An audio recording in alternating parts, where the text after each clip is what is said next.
give a fuck about a nigga. Big Birkin bag, hold 5, 6 figures. Here's what it is, this is a start. She a big off freak, it's a mouth that I hate, it's a hell small, it's turned up when you rock. She a big off freak, big off freak, big off freak, big off freak, big off freak, big off freak, big off freak, big off freak, big off freak, she a big off freak, girls, big off freak, girls, big off freak, girls, big off freak, girls, big off freak, girls, big off freak, girls, big off freak, girls, big off freak. No, she got it. No, she got it. No, she got it. Hot girl, no, she got it. No, she got it. No, she got it. No, she got it. No, she got it. No, she got it. Hot girl, no, she got it. No, she got it. I'm a hot girl. Who gon' handle me? Who gon' handle me? And he's who gon' handle me? No, she got it. Who gon' handle me? Who gon' handle me? And he's who gon' handle me? No, she got it. Who gon' handle me? Who gon' handle me? And he's who gon' handle me? No, she got it. Who gon' handle me? Who gon' handle me? And he's who gon' handle me? No, she got it. Big off, big off, big off, big off, big off, big off, big off, big off, big off, big off. Hey guys, what's up? You're listening to Him Podcast. My name is Aaron. Yeah, girl, I'm Trey. Hey girls, I'm Malik, bitch. Hey pussycats, it's Stevie. What's up? Yes. Okay, so I am in the driver's seat today. Yes, friends ma'am. and neighbors. You It looking is good I. in the driver's seat too with that do-rag on. Yes, you I'm know putting my Hair on. tied up. I will Suck put my it up. seatbelt on. Yes, ma'am. Because you know there's some stuff going on, some stuff cooking under here. I know that's right. It's bacon. Okay. Anyways, no, so I wanted to jump into it because we have two really amazing guests in the studio with us today. We have Let's clear the throat. we have actress, writer, dancer, performer, yes, producer. We have Morticia, Godiva, and we also have actor, producer, founder, facilitator, Devin Lowe. What up? What up? Welcome. So, Thank you. yes, thank you so much for being here. So, Morticia is a woman of trans experience, and Devin is a man of trans experience. And I wanted to have them both on so that we could just, I want to get to know them and have a conversation with them because they're both so dynamic. So we do a thing where we have guests where we give them the mic, to talk about whatever you want to talk about, just as an introduction. So Morticia, go ahead, tell whatever you want to talk about. You can do whatever you want to do. Let the girls know. You could recite a poem. You could tell them about you. Said whatever you want to do. Yes, it's yours. So my name is Morticia Godiva. Hello? You good. Dancer, performer. That's better. Yes. Dancer, performer of sorts. Currently working on a web series, Hotline. Yes. Come on out. Kind of that, just mostly that writing. I did a short film entitled Feeling Like an Orchid that is on Vimeo, but it's about 3 queer people of color experiencing Black love for the first time. Absolutely. Wow. Yeah, that's a little bit about me. Yeah. That was What's Hotline about? Can you tell us a little bit? So Hotline is a web series that will follow a black trans woman who is also a queer woman, and she's a defense attorney, and she gets kind of caught up in a murder mystery. Whoa. And I play her lover. Oh. I'm super excited. Like out. I'm yeah. ready. Wow. I'm super excited for the series. Like it's out. I'm glad I asked you. yeah, it's gonna be great. So I forget to tell people about it. People ask, they're like, "What is Hotline? What is it about?" And then I kind of They could check the trailer, let them know. Watch that when it comes out. Yeah. when does it come out? It comes actually. We don't have. Oh yeah, no, it's still But there will be an event on August 20th where we will be screening the trailer. And we also we'll screen the trailer after the season finale of Pose. Excellent. So it'll be like a Pose watch party, and then also you get the trailer of the series. And then that'll kind of bring us into Devin, where the organization that the fund that Devin created to assist in getting Black trans women home safely or to their destination safely, we'll be sponsoring 15 Black trans women leaving the event. That's fantastic. We will definitely put that information out for anyone that wants to attend. And so, Devin, tell us about yourself, but also tell us more about the Black Trans Travel Fund. Yeah, for sure. So, my name is Devin Michael Lowe. I'm a queer, trans, pansexual, let's see what, Black, okay, you know, that part. Slide that in because it's very important. It is Black filmmaker, actor, producer, as you were saying, facilitator and founder. The Black Trans Travel Fund. The Black Trans Travel Fund is a fund that I recently launched in June. It was kind of as a response to all this violence I've been seeing month after month, year after year, of different Black trans women throughout the country. And so June, when I launched it, before I launched it, was like within a span of 8 days, 3 Black trans women were murdered. And so I was like, okay, I'm going to all these rallies and I'm going to all these vigils and I keep hearing these things. I'm listening to Black trans women because I keep a lot of them, in my close vicinity. I'm good friends with a lot of them, and just listening to them. And it's like, and listening to other people's responses to this violence. And I keep hearing, okay, protect Black trans women, protect Black trans women. I stand up for Black trans women. But it's like, okay, people are yelling this and tweeting this, hashtagging it like into the ground. But like, what are we actually doing to support the livelihoods of Black trans women in real time? Like, what are we doing to make tangible differences other than just like, a hashtag online, because it's not really doing anything.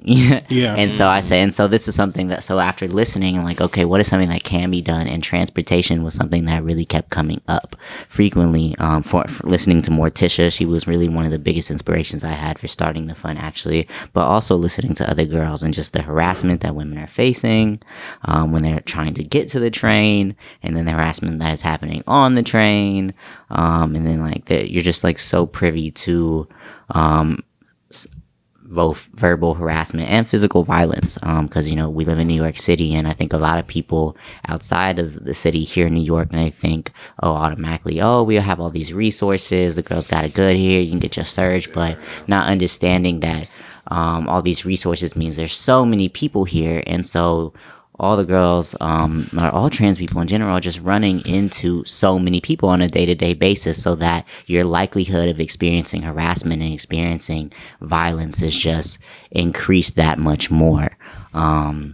So this is something that I thought, and I was like, okay, so public transportation is an issue, so let's make it so these girls don't have to take public transportation, especially at night. Like, that's it when it becomes even more of a concern. So at least like providing transportation so that girls, when they're going out to events that they know they want to get to, but don't want to take the train home because it's going to be late at night, making sure they have money for a car home. So the Black Trans Travel Fund is a crowdfunding fund. We take oncoming donations, and I've been grant writing as well. I've got some Black trans women who are helping me write some grants, and we take that money and we redistribute it to Black trans women in need so that they can pay for private car rides like Lyft, Uber, things like that, or like pay their friends, pay someone they know that has a car, so that they can get there safely. And I'm working on expanding it.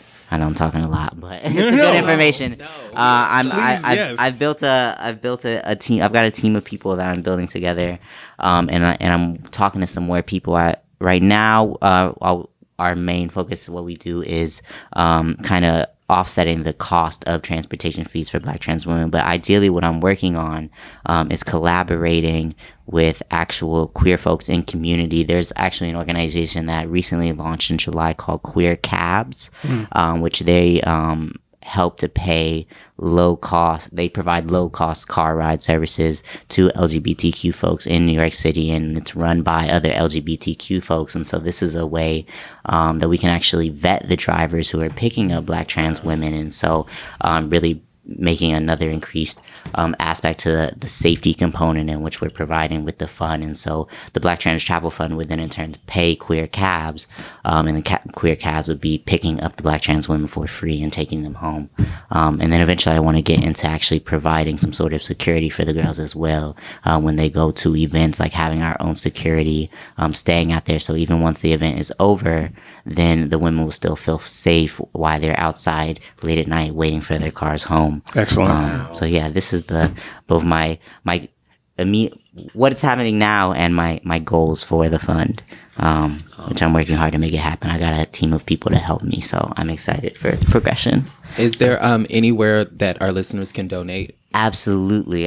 So, first of all, you can find all of the information for the Black Trans Travel Fund on my website is devinmichaellowe.com, and then /black-trans-travel-fund. But if you just also Google either or Facebook, Twitter, Instagram, we're all on there. Look up on Facebook, Black Trans Travel Fund. Instagram, it's Black Trans Travel Fund, and then Twitter, it's Black Trans Travel, but on Twitter, it's BLK Trans Travel. Because there's only a certain so you gotta BLK Trans Travel for Twitter, and then Instagram and Facebook is just Black Trans Travel Fund, correct spelling. So look us up, and then you can definitely donate to us on Cash App, Black Trans Travel Fund, Venmo, Black Trans Travel Fund, PayPal. You can PayPal us at our Gmail account, blacktranstravelfund@gmail.com. So you can also email us if you're interested in collaborating, talking about other ways that you can support. There's definitely folks that have been throwing fundraising parties, benefit parties for the Black Trans Travel Fund. There's one coming up on the 16th next week at an undisclosed location. So if you go on Facebook or Instagram, Twitter, and look up the event, Ambient, Fauna, and Bliss Point are sponsoring it. So if you email them the email, you'll see it on one of the pages. You can email them for the location, and all the donations that result from the party go to the Black Trans Travel Fund. So that's just one way you can do the support. But if you can't make it, definitely you can just cash up us, Venmo us, all that good stuff. Excellent. The girls definitely appreciate it. Yes. Thank you so much for talking about that with us. So so the thing that I wanted to have you guys on and talk about is, so the two of you are in a relationship. Yes. And it is a polyamorous relationship. Yes. Right. So what I wanted to talk about was not only what that looks like, but so how do I say this? I'm sorry. I'm nervous because I really love the two of you guys. Sorry. No. Listen. Why aren't you crying? Mama is over here giving have these glasses on just in case a tear falls. Go ahead. You know what I'm saying? Just in case. So what I wanted to talk about was dating and being queer in public and what that looks like. And also I want to talk about polyamorous relationships and the misconceptions that people, run into or come across, and how the two of you deal with that sort of thing, if you come across it. So I wanted to start with the polyamorous relationship angle. How long have you two known each other? Go ahead, babe. Too long to say. Oh my God. 3 years. Yeah. 3 years. We met through India. The same time I met India, I met Devin at this museum, and we crossed paths, and then I ended up sliding in the DMs. Work. Yeah. Because that's where it goes down. That's where it went down. Yeah. I love it. And so the invitation was just there, and I think initially that was first point of contact, and we went on a first date and started dating. Yeah, shout out to India. I love you, boo. Yeah. Thank you for gracing me Endless with this shout out to one. India. Yeah. For sure. You gotta spend that $1. What? Oh, you're right. Shout out to them. Oh my God. What was that? India's non-binary. India Moore does not identify the as a woman, campaign. so their pronouns are they, them. So they're trying to launch a campaign. Anytime they're misgendered, then you donate to their GoFundMe, and the fund goes towards Black trans women in need. So it's a way of their coworker is holding themselves accountable. So I owe them $2. Two, baby. Jesus. So you met each other 3 years ago through India at a museum. Yes, and then Morticia slid into my DMs. Yes. And then we went out for a drink after I got off of work, and sparks just kind of flew, and Sparks literally flew. Yeah, there were things on fire. Our first date was the 4th of July.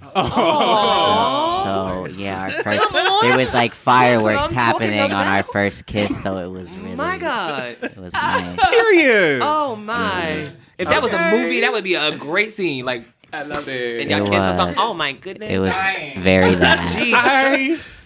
Jesus. So it was beautiful. Yeah, it's funny. The conversation, like Indy and I were having a conversation, and I was talking about Devin is also the first person that I dated, like for real. Really? Wow. So I was like talking to Indy about Yes. about how I like move in dating, and that I felt that polyamory was something that like held very strong in the kind of relationships that I had. So they were like, "Oh, you should like talk to Devin," and so that was the kickstart to all of it. That was all they needed to say. So I'm not trying to slide in, like, I'm not trying to blue skidoo into your relationship. Not blue skidoo. With the do-rag? Is that what we're doing? Yes. So no, well, what over this period of 3 years, how do I? When you're in a polyamorous relationship, there are people that have, weird conceptions of it, or when you come across someone that you might be interested in, or someone's interested in you that you're not interested in, like what sort of misconceptions have you come across, being, polyamorous? I think general misconception is that it's cheating. Like, I think that's like a term that's used with like polyamory, or just non-monogamous relationships. And even in monogamous relationships, I think that everything should mostly boil down to communication. Oh, I say it all the time. Yes. Just as important, and if not more important, in a relationship where you have potentially multiple partners. So, communicate. Speak. Yeah, definitely that. And I think another misconception that I've come across often is people, when they hear that I'm in a polyamorous relationship, they're like, "Oh, you don't get jealous? Like, I could never. Like, I'm so jealous." And I'm like, and I think there's this misconception that if you're polyamorous, that means that you don't experience jealousy, and that's so far from the truth.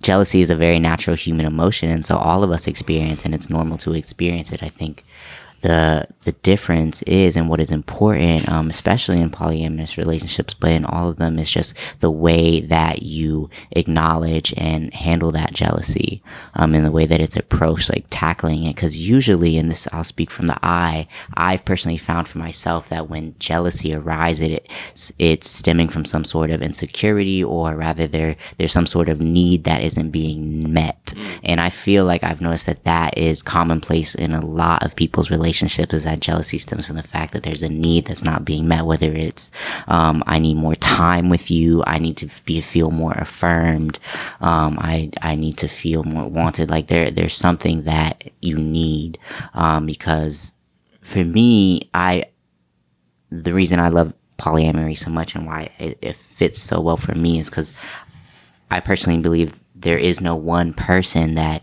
can fill all of my needs, and I could not possibly fill every single need of one person. It's unreasonable for me to expect to be able to satisfy the desires of all of one person, whether that's mentally, emotionally, physically. Like, we're multifaceted beings, and I'm only one person, and like it's just unrealistic for me. So I totally respect the idea of people having their needs met where they need to, but also respecting me, you know, and that's where the communication comes in. And I think me and Morticia do an amazing job about communicating together. Oh yeah, we really fucking do. So it's beautiful. It's really beautiful. We get along really well. Definitely, we never get into arguments, but it's not to say that conflict has not arisen, and we've handled it really well, I think. But I typically wrap it up to say that to explain to folks how I feel is that my love is not an hourglass, and so you know the love that I have for one person doesn't suddenly take away from the love that I feel for another person. It's not this back and forth.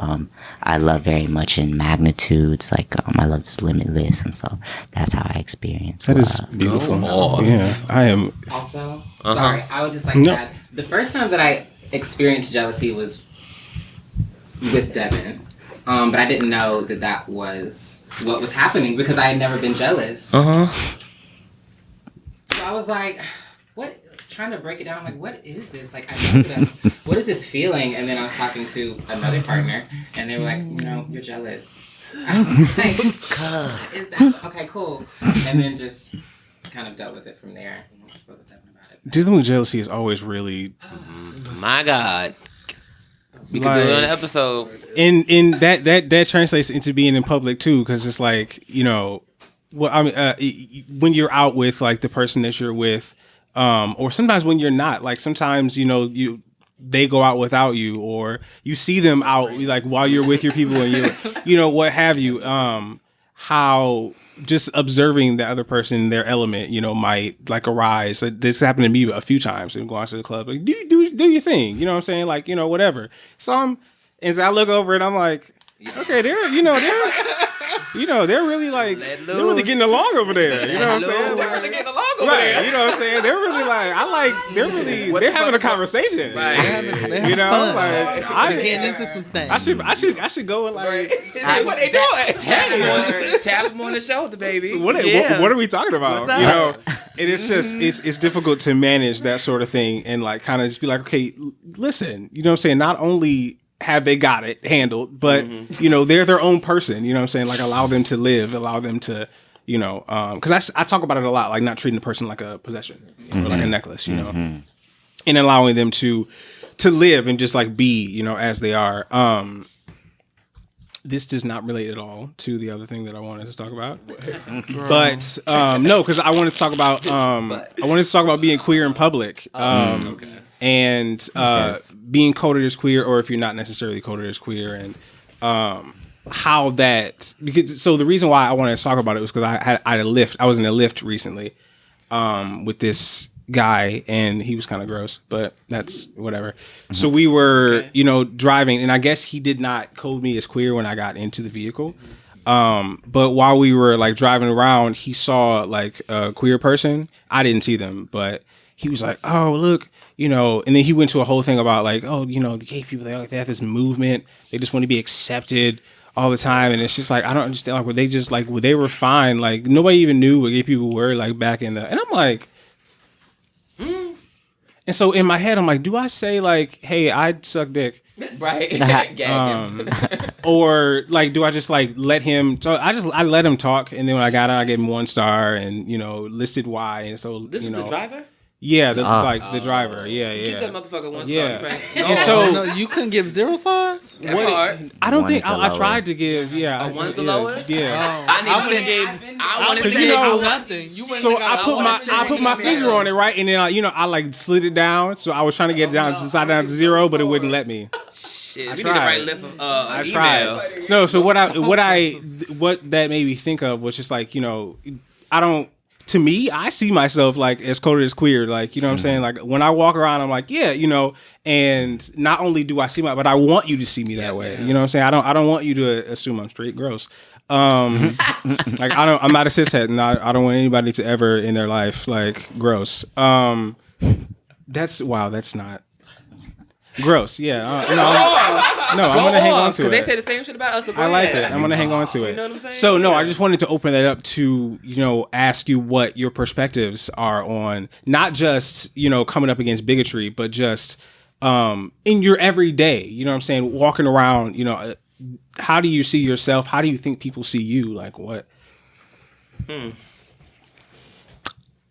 Well, I like to think that I'm pretty damn queer. I mean, I know that I am very queer, and that's often how I show up in spaces. I'm kind of a walking billboard most of the time. Yes. You all can't see it right now. My shirt says Black Trans Women Taught Me. So that's something I'm walking around the city, and I always have something. I almost wore an unapologetically queer t-shirt here instead, but I opted for this one. But that being said, like I'm just very open. I'm very public about my queerness, and so I always tend to think that people read me as queer, and then I get really taken aback when moments like the one that you just described happening to you, similar situations happen to me, and I'm like, oh, but we ain't. Think like me. You can't tell. That's not what this is.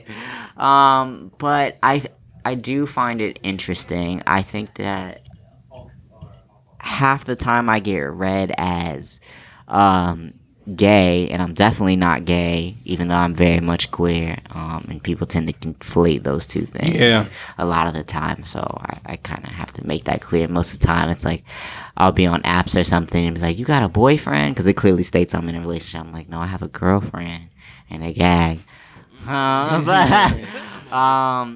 Or things like that. And then what I do have, right, or vice versa, or people will read me as straight, and I'm just like, I don't know how you got that one.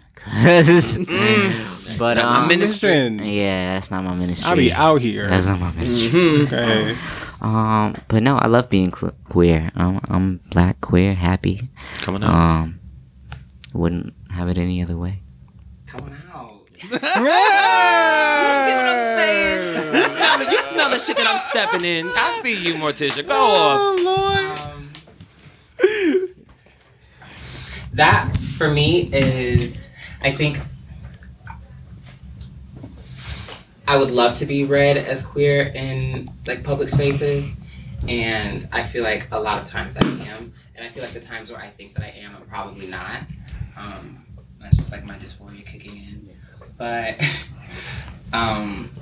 I kind of also, when I'm out and about, I try to be very, like, for me, I think I'm so like conflicted with wanting to live out loud and then also like wanting to be stealth in like unfamiliar spaces or just like around like unfamiliar people. It kind of just depends on the mood that I'm in. Sometimes I'm just like, bitch, you're gonna have to see me today. And then sometimes I'm just like, leave me alone. Yeah. But I love being a queer person, a Black queer person, and just like saying that over and over and over again. Yes. Yeah.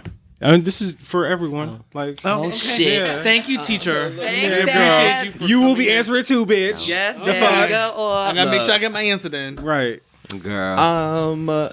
Definitely am read as a queer person. I feel like the girls never miss my tea. There are times where I wish like my queerness didn't arrive before I did. Yeah. But there are times when I mean, obviously I have no choice, but there are times when I'm like confident in that and like I don't care. But I think sometimes it's so much because sometimes I just want to walk out of my apartment and be normal and not have like this target over my head, you know? This is so kind of off the topic, but a little related. I shared with the guy that I'm dating just how like I talk about it all the time, but like I constantly want him around and sometimes it's not really to enjoy him, but just for like safety. And it's a disservice to the relationship just because you just can't have people around just because they make you safe, you know? And so I am, you know, sifting through that, but like, yeah.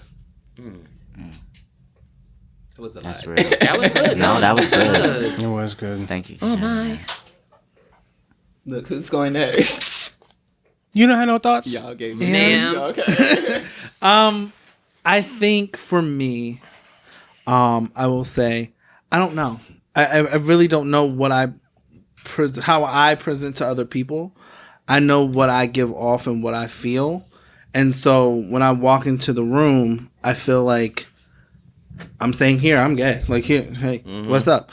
But I don't know if I'm always approached with that or if they see me as that.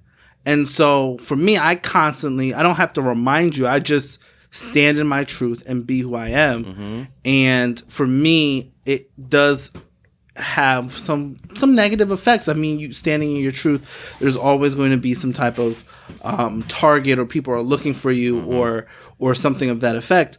But I think that for me not caring or me not wondering what other people are thinking affords me the luxury of standing in my truth. That's how I feel. I feel that.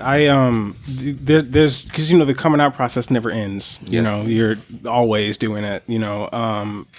Whether it be to people in employ or just like new friends or what have you. Sometimes even when you don't want to, you kind of have to sometimes, or like a conversation will go a certain way and you're like, okay, just gonna let you know, right. Dial it back, because I will kill you.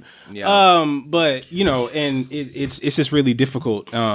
But I realize that I carry there's privilege that I carry around in not being coded as queer immediately, and that whole coming out process is it can be kind of annoying, like always having to be like, all right, what I'm saying, like, don't say that thing because you're not among like good company here, my nigga. Like, hi, but I think that it's really necessary, because I want to help create, that sounds really big and stupid, but like a world where like, we can walk around, what I'm saying? And so, you got to do your part. It's not stupid at all. I'm here with you. I know, like stupid in that it's just really super, like it just doesn't seem real for you. Yeah, not right now. But we gonna make it happen. Yeah, but so Stevie, what's... Oh, me? We wasn't letting you There's go. a lot of you. Y'all ain't have to because I was coming out anyway.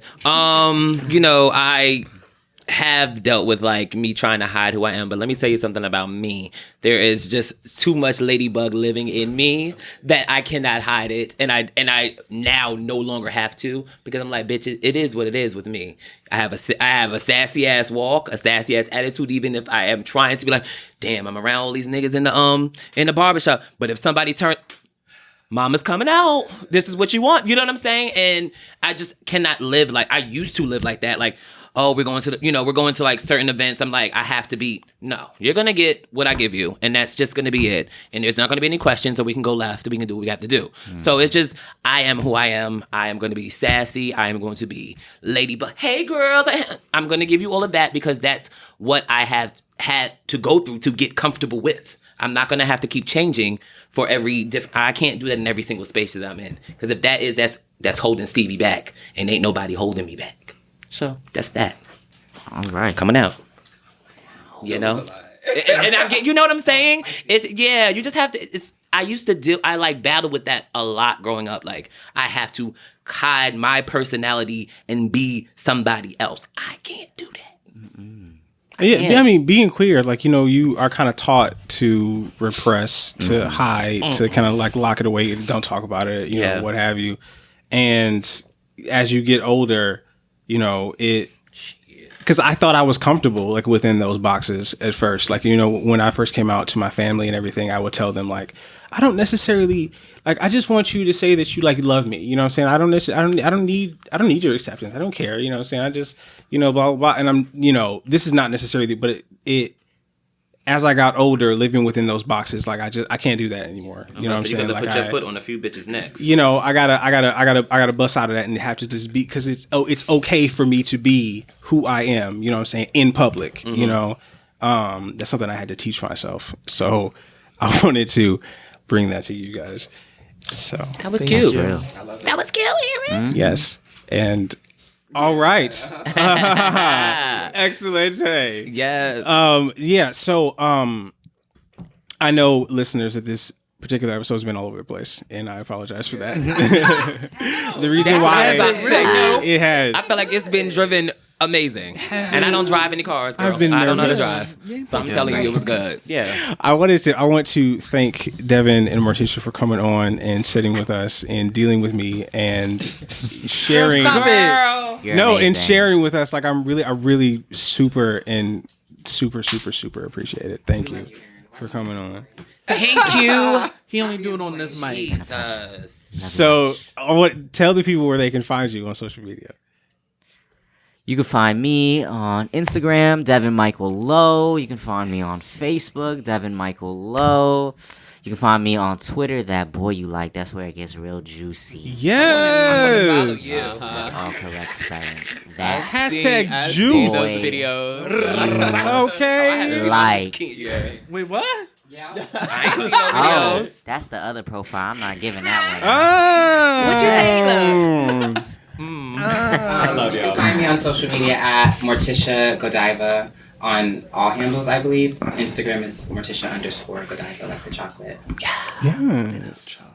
Oh, and you pronounce her, she, like the. Oh, and my she, pronouns are Hershey. you know, I only say that because I love when you say that, like the Hershey, like. That up, Isn't that cute? You fucked that up. Fuck it up. Oh my god, you fucked that up, this thing. Oh my god. And now I think made my Sunday, I it promise might you. be time Okay. For what? for me to hand it over to that bitch over there. Your favorite bitch. Yeah.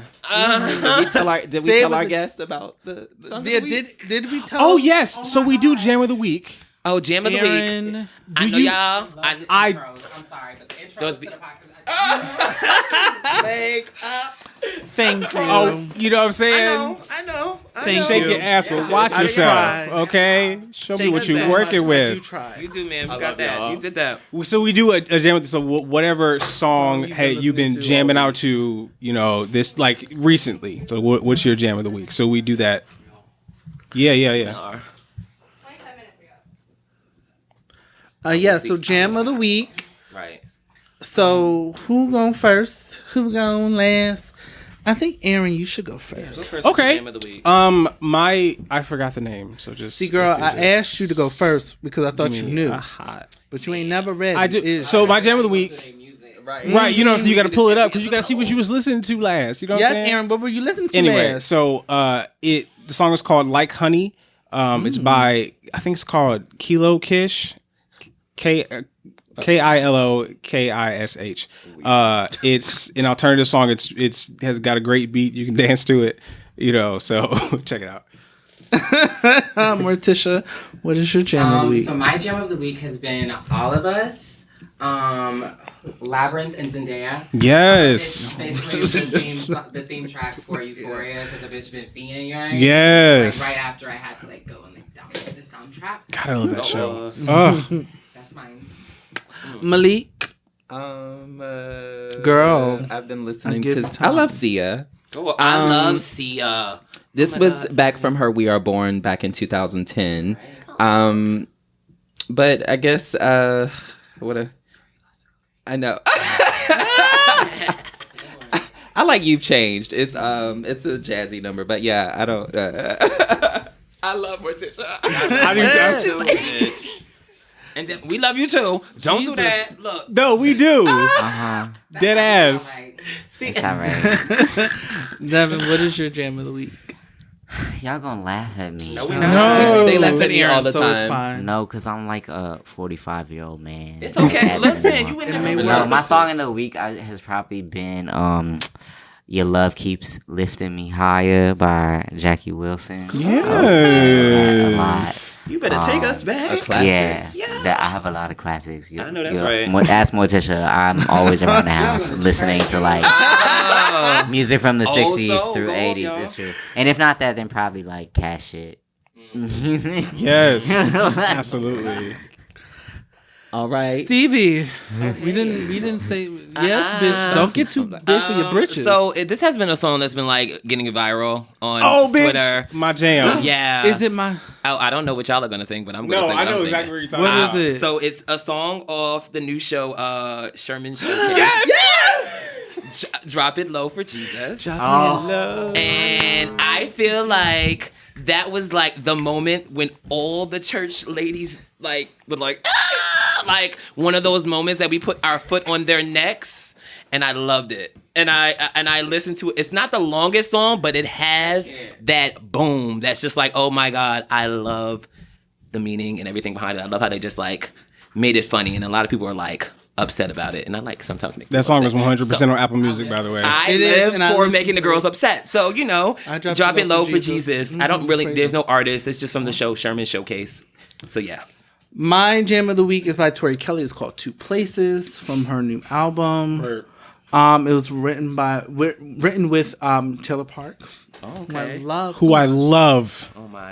God, I love her. That is a great song. Yeah. Any last words, darlings? Moisturize. Girl, you say that every week. Thank you for listening to us every week, girls. Y'all know me. And also remember to catch us on August 24th at the NYC Pop-Up. Yes, ma'am. With Here For It Podcast and among other fabulous shows as well. Yes. We'll be there from 5 to 9. You can find it all on our page. You can find everything. Click that link tree. We love y'all. You can catch us every motherfucking Wednesday. Every motherfucking Wednesday. And we love y'all. Bye. Bye.